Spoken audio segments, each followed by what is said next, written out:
Do you know what is meditation?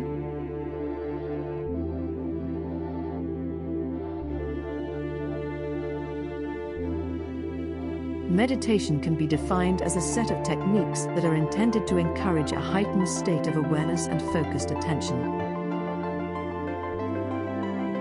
Meditation is also a consciousness-changing technique that has been shown to have a wide number of benefits on psychological well-being. Research has shown that meditation can have both physiological and psychological effects.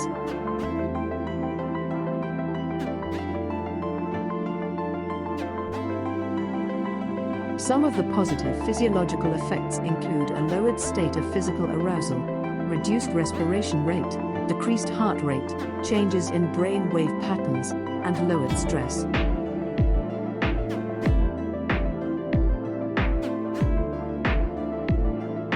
Do you already meditate? Let me know in the comments. See us next time.